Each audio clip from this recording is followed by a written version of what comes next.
Welcome to the Vandy Sports Podcast. I'm your host, Chris Lee. Our guest today will be New York Dore. We will talk Vanderbilt baseball. We thank our sponsor, Wellspire, Nashville's Learning and Development Center. Wellspire offers personal and professional development opportunities in a beautiful facility in the Gulch neighborhood. Stop by for an event with world-renowned speakers or host an off-site event that will wow your team or clients. We also thank our co-sponsor, the Well Coffee House, which turns coffee into water and has a mission to bring clean water to the world. Today's news presented by Sutherland & Belk, a Nashville-based injury law firm. Sutherland & Belk is committed to fighting for those who've been injured in car, motorcycle, and truck accidents. Check them out at sbinjurylaw.com. Vanderbilt has a midweek game with Tennessee Tech. That is 6:30 at Hawkins Field on Tuesday night. That can be seen on the SEC Network Plus. Today's guest line is presented by Vanderbilt fan and independent insurance agent Josh Minton of Brentwood. Are you in the market for auto, motorcycle, home, renters, or landlord insurance? What about life or commercial insurance? Josh can help you with all that. Call him at 615-933-1979. Email him at josh@hqinsurance.com. Follow him on Facebook at facebook.com/JD Minton HQ. He's my insurance agent. Josh is my insurance agent. Do us a favor, consider making him yours as well. Help out Josh, help out the program, and most importantly, help out yourself. There's a good chance Josh can get you a better deal than what you already have. I know he did that for me. Our good buddy New York Dore joins us now. Lots to talk about. Vanderbilt gets a really nice sweep of Auburn over the weekend. Really, on the whole, ever since that blown loss to Arkansas, which could have just as easily gone the other way, things really looking up for the Commodores the last couple weeks. Looking forward to talking about that today. Hope you're well. Thank you for joining us. Well, pleasure to be here. It was a really encouraging Thursday to Saturday sweep following a really strong performance also down in Alabama. Austin Martin is just a machine. Everything he hits is a line drive, and he was outstanding. I thought the pitching staff, as a general proposition, was very good over this weekend, Thursday to Saturday sweep. Drake was solid. I think his numbers probably were not as good as he actually pitched. Kumar was outstanding and really got deep into the game. And really, after a rough second inning, Pat Raby had an outstanding start on Saturday. And then in the relief corps, Mason Hickman did give up a homer on Thursday, but was otherwise Mason Hickman-esque. On Friday, Hugh Fisher wasn't perfect, but he kept Auburn off the board, generally speaking, and held down the multi-inning save, 2-inning save on Friday, and then on Saturday, pretty well. I missed the 8th inning, so I don't want to say a pretty solid job by both Eder and Smith, because I know that Eder gave up a 4 spot in the blink of an eye in the 8th inning, but Ethan Smith had a really nice appearance. Coming in, he warmed up all 3 games and finally got in to close out the sweep and look solid. As I know Chris, Tyler Brown was not available this weekend and had a personal matter that he was attending to in Ohio. And, our thoughts and best wishes are with him, and hope everything's good and that he's back with the team in short order. But priorities elsewhere. Yeah, lots of things to talk about. Let's talk about Pat Raby, a guy who'd come under some criticism after a couple of bad starts. With Pat, it's never completely pretty. There's going to be some high pitch counts, some walks, hit by pitches, things like that. But the other things with him that have been consistent all year seem to come back. He gets deep into games, doesn't give up a lot of hard hit balls. That's the Pat Raby that I wanted to see. Yeah, and that's, I think, as we spoke about a little bit last week, the thing that's been, or may have been 2 weeks ago, the thing that's been frustrating with Pat is just so many deep counts And it's not just the 0-2 count that goes to 2-2 before he gets someone out. It's the 1-2 count that extends into an 8 or 9 pitch at bat, which really has plagued him all season. And, that's prevented him from going more than 5 or 6 innings in a start. And he did go six and a third. And really, generally speaking, was very solid. I thought was more competitive, with the exception of a couple of those non-competitive waste pitches that I know I dislike. But I thought he had one of his better starts, and I think more of a reversion to the norm, if not to the mean, with respect to the brutal BABIP he had in those couple of starts against, was it Georgia and Arkansas? Yes. Where I think we highlighted that either a week ago or 2 weeks ago, they had something like a 630 BABIP against him in those 2 games, which, indicates that they were extremely abnormal and that he was really the victim of some bad baseball god luck. Well, the pitching staff collectively has a chance to get quote unquote well, not that it's really broken right now, but I'm looking at SEC numbers in conference-only play. The 3 teams left on the schedule within the SEC rank 10, 11, and 14 in runs scored, so much less offensive-oriented clubs. Actually, it's worse than that. No, that is it. I've got it right. A lot less offensive-oriented clubs coming ahead on the schedule. Yeah, and the counter to that obviously is the weather is a little bit warmer, which tends to favor batters, and I'm sure we'll return to that with Stephen Scott shortly. But that's true, and just as we said, I think 3 or 4 weeks into the season, or at least Chris Mahaffey had pointed out that Vanderbilt had faced 3 of their 4 opponents were among the top 3 pitching staffs by the numbers on the season. So, I think there's a chance to get well, and more importantly, there's a chance to hopefully extend the pitching staff a little bit more. And it's probably worthwhile to note the 2 folks who did get up and get at least warm-up action this weekend quite a bit more than normal, which was A.J. Franklin and Ethan Smith. We didn't see A.J. over the weekend, but again, he had that very encouraging inning or 2 against, I don't know if it was Indiana State or if I'm thinking about an inning against Alabama, but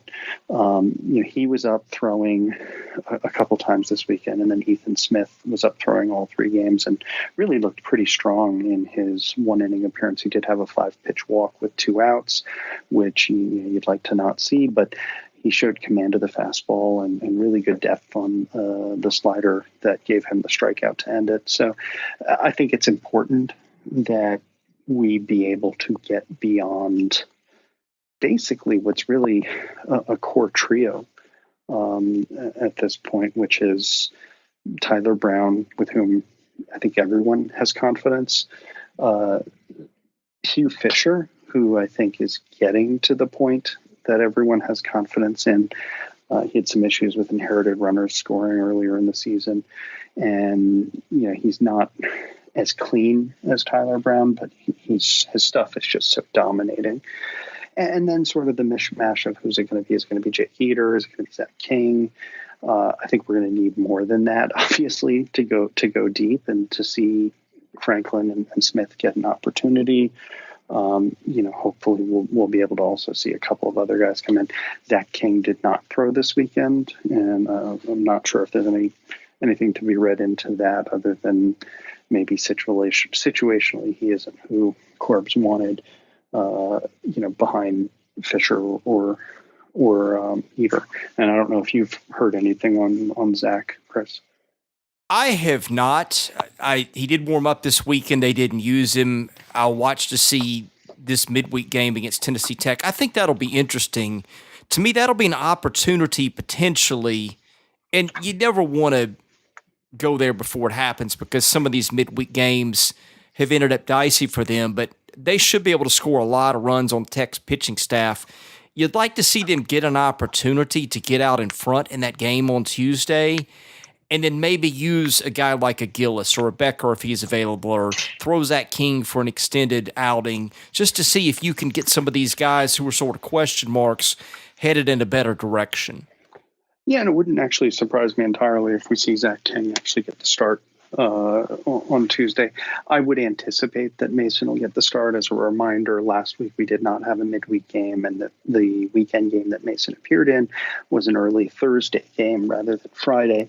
So he's got basically his normal rest off of a 3-inning appearance on Thursday. I would anticipate that Mason is the starter.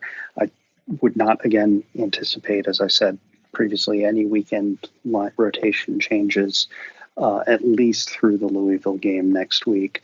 And even then, I wouldn't expect it at all. As I said, 2 weeks ago and repeated last week, Pat Raby's now the all-time winningest pitcher in Vanderbilt history, tied with Jeff Peoples. And in his history, all he's done is win. Just wins, wins, wins. And I think it's unnecessary to make a change, especially given the extraordinary circumstances, that being the 630 BABIP around his Georgia and Arkansas appearances, which I don't think can be attributed to a lack of talent or performance so much as the baseball gods not looking favorably upon him. Yeah, it was that, and then throw in the walks that he was giving up in droves there too, and it just was a bad recipe. But I like the way he threw against a pretty decent lineup. Let me switch gears for a minute. I know that we have kind of looked at this team this year as, okay, great hitting, pitching by Vanderbilt standards questionable, but I'm looking at the SEC rankings in terms of league games. I think there's an argument this is the league's most balanced team. I guess you tend to think of the best 4 teams in some order as Vanderbilt, Arkansas, Georgia, Mississippi State. Well, some of these teams have got some holes. Mississippi State right now, 9th in runs allowed at 115 in the league. Vanderbilt's only allowed 91 by comparison. Arkansas pitching kind of middle of the road. Georgia can't score runs. It's 12th in the league in runs scored, and it is tied for second in giving them up. Vanderbilt is 5th in runs allowed in league games, and as we pointed out, got some of the weaker offenses ahead. It is second in the league in runs scored, and it has played so far the number 2, 4, 6, and 7 teams in runs allowed. Vanderbilt in the middle of their 5th, so exclude the Commodores from that. So basically, Vanderbilt's played 4 of the 6 best pitching staffs already in the league. So I think there's an argument, and I see this a lot, when you play really good teams. Like, I don't think a lot of people probably left Hawkins Field thinking Arkansas was that great of a team, but Arkansas right now is the top 5 squad in the country and didn't look that great at Hawkins Field. It had a lot to do with Vanderbilt. I just look on balance, comparing them to everybody else, I think this may be the best team in the league. Yeah, and it's kind of a weird thing because we think about this pitching staff as lacking sort of a marquee Carson Fulmer, Walker Buehler, Sonny Gray, Grayson Garvin kind of guy. And the weird thing about it is, okay, so let's start on talking about what's the most balanced. But for my druthers, I think this is the best offensive team in the league. I know Mississippi State is right there with Vanderbilt 1-2 in most of the offensive categories, but I think Vanderbilt's lineup, when fully healthy, is just so deep and extraordinarily dynamic. And even a guy who, you might befuddle over the course of a couple of at-bats can come back and bite you, whether it's Julian hitting a ball 450 feet at Alabama or Harry manufacturing a run with his legs like he did on the Saturday game in the 5th inning where he beat out a chopper, took third on a great read on a DeMarco to single to left, and then scored on a short line drive sac fly to right field with a beautiful swing. I mean, he's a guy who can do something like that, even if he is going to strike out a couple times. And, or even a guy like Stephen Scott, who, might look bad on a first plate appearance and then might go off and hit a couple homers off you in the rest of the game. So, it's not a perfect lineup, but it's so deep. And when you've got the realistic situation that if and when Cooper Davis and Stephen Scott are fully healthy, you're probably going to end up either benching Ty Duvall, who does nothing but hit line drives, or Cooper Davis, who's, I think, one of the most dynamic players Vanderbilt's had since Tony Kemp. I mean, it's just such a deep lineup, and you've got guys on the bench who would be playing on every other team in the league, whether it's some of these freshmen who haven't even really seen the field, or, to be honest, guys like Walker Grisanti. And speaking of Walker, there's a fantastic profile of him in the VU Hustler today. I don't know if it was Cutler Klein who wrote it or someone, but a really, really nice piece about Walker and how important he is as a leader on the team. Going to that, just to finish the original thought just for a moment, I mean, Vanderbilt's defense has been outstanding, significantly better than I would have expected this year. And then the pitching staff, generally speaking, has performed extraordinarily well. But the counter to that is, even though we don't have necessarily a David Price-like performer, although obviously Drake Fellows leads the league in wins, it's not a deep staff, which is one of the reasons why, and it's not deep, not in talent, but in trust. And that's one of the reasons why I think, both you and I, Chris, have sort of been somewhat gobsmacked at the fact that it is the most balanced team in the league. I want to hit on some around the edges things like we've talked about all year. Now, the lineup, we've talked about how they had a lot of options. Seems like they're really settling on what they want to do. I'm guessing, like you, that when Davis gets back, he is in left. Scott goes to DH. That bumps Duvall down to the bench. But I think that Steven, and I thought he's always been adequate in left, I think that they got a chance to get a good bit better because he's had some real trouble making some reads lately. I think at second, they seem to be settled on Harrison Ray, whether that's the right call or not. I'm not saying it's not. It may very well be. You still see some miscues out of him, like the drop double play ball the other day, but I have to think they see those guys in practice a lot, and they seem to really believe that he's their best option at second. Seems like they're getting really close to solidifying what they're going to be when everybody is healthy. Do you agree with that? Yeah, I think I do, and I think I have the same sort of misgivings about the infield situation in large part because I think Jason Gonzalez, if I were filling out the card, I'd try and find a way to get him into the lineup. And again, it's somewhat weird in that that's the one area which is probably less a reflection of depth on this Vanderbilt squad and more a reflection of localized lack of depth, which is we don't have anyone who can play second other than Harrison. Therefore, Harrison has to be at second.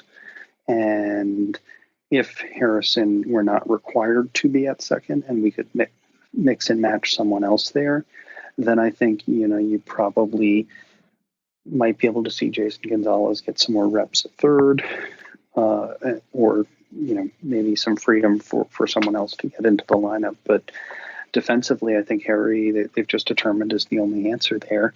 And the fact that he's done an up and down job, but sometimes very important. I mean, I think, he and Pat DeMarco were the big bats on Saturday. They delivered. And Harry's been that way where he's not a frontline contributor in most games, but he'll have a game pretty much on a weekly basis where he makes a major contribution. And that's really all you're going to ask. And he's played pretty good defense. Let's talk about, let's say that they get the lineup the way we have sort of outlined it, where Davis is in left, Scott goes back to DH, and that sends Duvall to the bench. I see some things that maybe you can do there. Potentially you can use Duvall as a late inning replacement, maybe not a defensive replacement in the sense that I think that they believe Clark is their best defender, but if you've got a 10-run lead on a team, catcher's a place you want to get a guy some rest. Maybe you can get Infante some rest at first and give Scott some first base reps too. I just think that you also have some options as you get comfortable. And let's face it too, they are getting close to basically clinching a national seed. I think that you obviously, if you're Vanderbilt, want to continue to fight for an SEC regular season championship. I think that right now they're the team to beat for that. So I'm not saying that they won't have some things to play for, but if they can open up some big leads and win some games and get a cushion, suddenly you may have an option to start resting some of your guys. And by the nature of that bench and how talented those guys are, you may not drop off too much.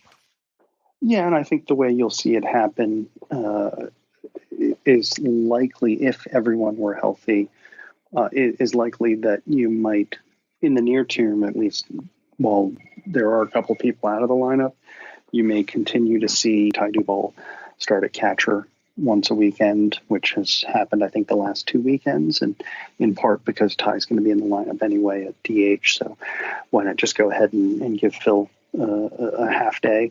But what you might see if and when the lineup is fully healthy again is Scott over at first against right-handed pitchers, which allows you to get Ty back into the lineup. And really, that's a lineup. If you've got fully healthy, if you're a right-handed pitcher, you go from lefty Cooper Davis hitting 370 to righty Austin Martin hitting everything, to lefty JJ Bleday hitting bombs, to Ethan Paul, lefty hitting RBI hits, to Phil Clark just being a professional hitter as a lefty, to if I'm filling out the lineup card, I've got Pat DeMarco hitting fifth, although Pat's splits against righties are not impressive this year.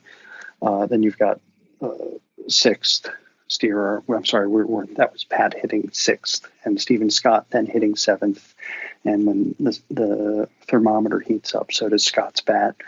And then you've got Ty Duvall hitting eighth and Harry Ray hitting ninth. That's a ferocious lineup. No one wants to face that. That's a Vanderbilt version of Murderer's Row. Yeah, and the Infante thing at first is interesting too, because that does bring up a good point. Duvall, I think, has caught rabies the last 2 weekends. Coaches and pitchers, if they find a comfort level with a catcher, tend to stick with that. That may be something we see. I think you'll see Clark's bat in the lineup either way.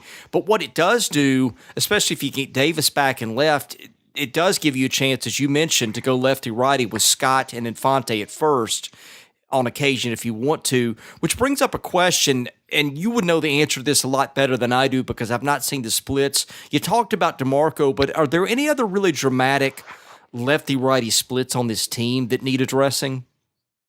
I don't think so. I think generally speaking, it's one of the dynamic things about this lineup is our lefties hit lefties, or at least they hit the best lefties.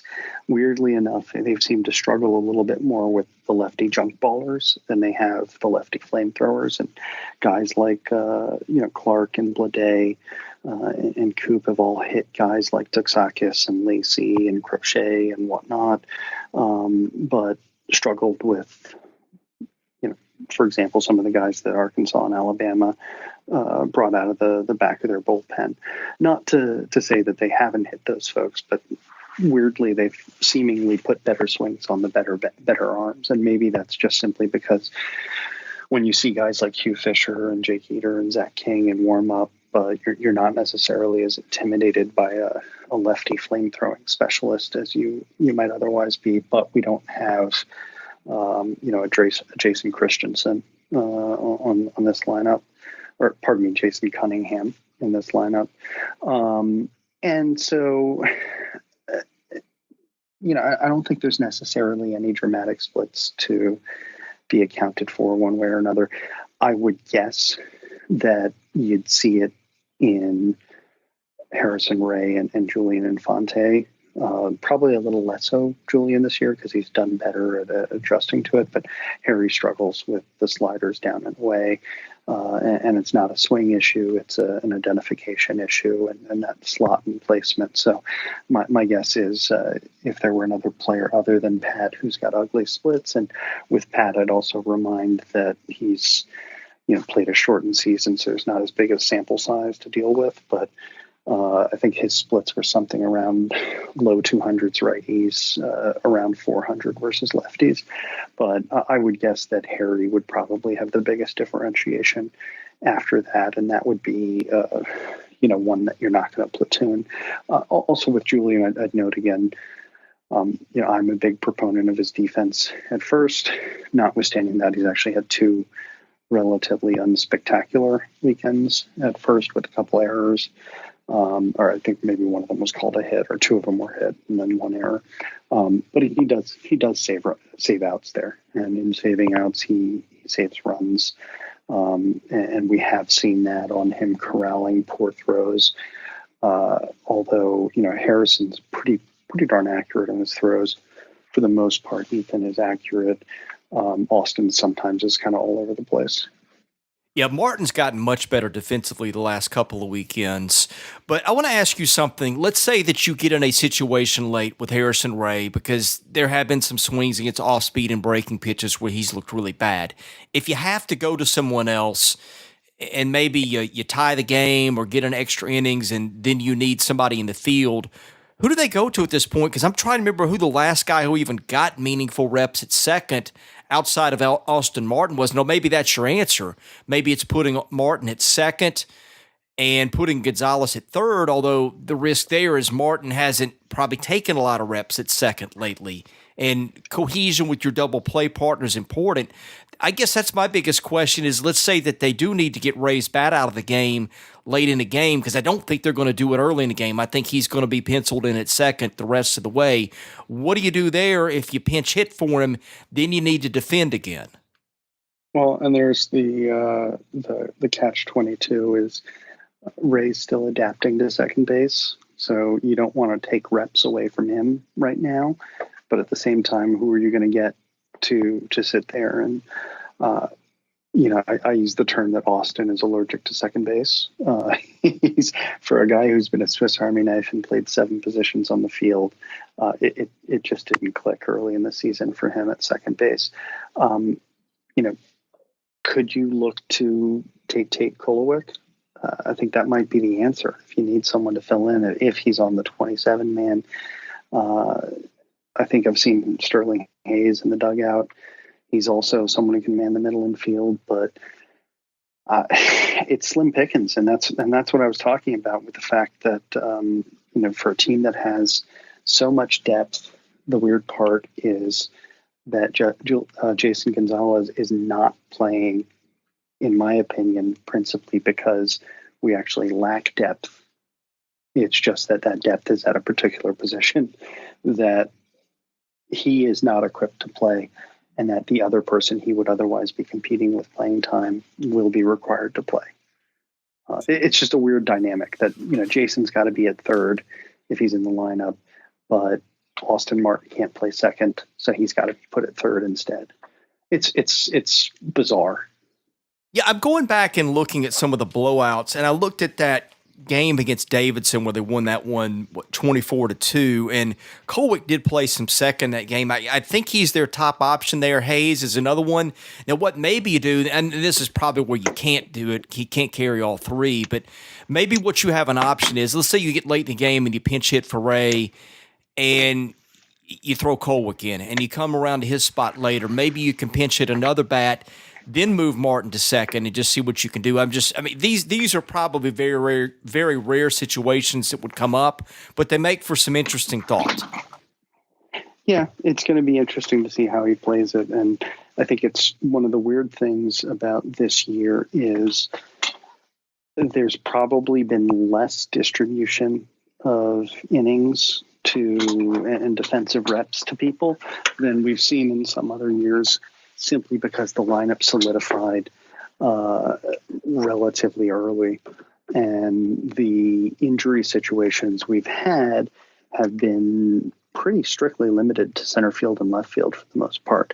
And it's, Chris, worth noting, I think you probably know more than I do, that obviously Steven Scott did leave the game on Friday with a knee injury of some sort. It was not considered extremely severe, but he was also not in the lineup. I think we understood he was available to pinch hit on Saturday, but did not. Scott, as I've said numerous times, is a summer hitter. Even then his numbers were not good at Vanderbilt in his freshman and sophomore years. In the summers, his first summer, he was the top hitter in the NACBL. second summer, he was one of the top 2 or 3 hitters in the Cape Cod League. At the end of last season, when the temperature spiked, he hit something like 9 homers in 2 or 3 weeks. The kid just catches fire, and it was unfortunate he got injured because he had homered in the first 2 games of the series. And it's about that time of year when, the benevolent witch leaves the Battle of Winterfell and comes to Hawkins Field and shakes her wand and suddenly empowers our own little fire hydrant and sets him loose on the baseball diamond. And if you don't follow us all on Twitter, you have no idea what I'm saying. That was a good joke that had some staying power. But yeah, I saw him this weekend. He was in the dugout after game 2. He was noticeably limping. There was a hole in his pants. I presume that's where, I don't know if he had cut his pants or they'd cut them open. I know he did get stitches. I guess he could have been available to play game 3 if his life depended on it. They didn't want to go there for good reasons. So there's that. I mean, I say that, I guess, in a pinch hitting role. I don't know. I think maybe you get him some more rest this week just to make sure you don't pop that thing open against Tennessee Tech or maybe DH him. But back to the other thing, Tate Colwick, to the best I can tell, and I flipped through things quickly, was the last defensive player other than Harrison Ray to take reps at second. That was in that blowout against Middle a couple of weeks ago in Murfreesboro, so there's that. Hey, I know you've got to go in just a minute. I wanted to switch to the bullpen for just a moment. Anything interesting there? Did anything you see change your mind about what you think about what they have there? Obviously, Tyler Brown was not available, so that maybe gave some other guys some innings. But did anything you see change your mind on what you think of those guys one way or the other? Well, nothing really changed my mind. I mean, we discussed it earlier. I had sort of pinpointed just based on use over the last couple of weeks, and that use sometimes is in who's warming up, that I'd keep an eye on A.J. Franklin and Ethan Smith as the guys who are emerging as sort of the next option. But, I think it's going to be interesting to see in particular Zach King and also to see whether or not, either Becker or Gillis does emerge out of the bullpen to get any sort of a meaningful shot at making a playoff roster spot that actually sees the field. So, the ability is obviously incredibly present in both of them based on Gillis's past work and based on Becker's tremendous future potential. But, neither of them we haven't heard a peep from either of them in the better part of, I think 4 or 5 weeks at this point. So I'm not sure I'm expecting much from them, but, Franklin and Smith, I think, could be key pieces and see some meaningful appearances. I think Smith's appearance this past weekend was really positive. I would like to see, King have a strong appearance this midweek. I would assume, as to you, that he'll appear on Tuesday. And, Zach King's a really, really solid talent and a solid pitcher. And his problem is that he doesn't miss by much, but he misses typically up and in and catches an elbow, and things just sort of go sideways. And with him, as with Fisher, it's a huge frame, and when there's a chink in the armor, it can tend to escalate a bit, and that's where things have gone wrong at times. And so it's going to be important to make sure things are going right. I'm thinking before postseason. I don't know if we want to do this before the SEC tournament or if we want to do this before maybe the NCAAs, probably the latter. But I think a podcast, I'm presuming the roster limit is 27 for postseason, where we can talk about who should their 27 be, could be really interesting. Yeah, because it's also, it's filling in pieces on what happens if something goes wrong. There's not really a whole lot of pinch hitting opportunities in this lineup other than, a bad matchup for Julian or Harrison. And we've discussed why they're reticent to pinch hit for Harrison. So it's really pretty much, a question of, do you pinch hit a lefty bat for Julian, which means that when you're stocking the roster, you're stocking for flexibility on what goes wrong. And in the outfield, it's quite clear that flexibility is named Isaiah Thomas. He's gotten the start ahead of guys like Walker with a little more experience. or some of the other freshmen like Jay Henmalloy. And then on the infield, it's really, you've obviously got Jason at third, but is it going to be Tate? Is it going to be Sterling up the middle? And then what do you do with the relief corps after your trusted 4 or 5? So we'll see. He is New York Dore. I am Chris Lee, the host of the Vandy Sports Podcast. New York Dore, thanks for joining us, and looking forward to catching one of these next week. Vanderbilt will come off a road trip to South Carolina. The Gamecocks seem to be really struggling, so big opportunity for the Commodores to get some wins there. Indeed. All right, he's New York Dore. I'm Chris Lee, the host of the podcast. Thanks for listening. More of these coming later in the week.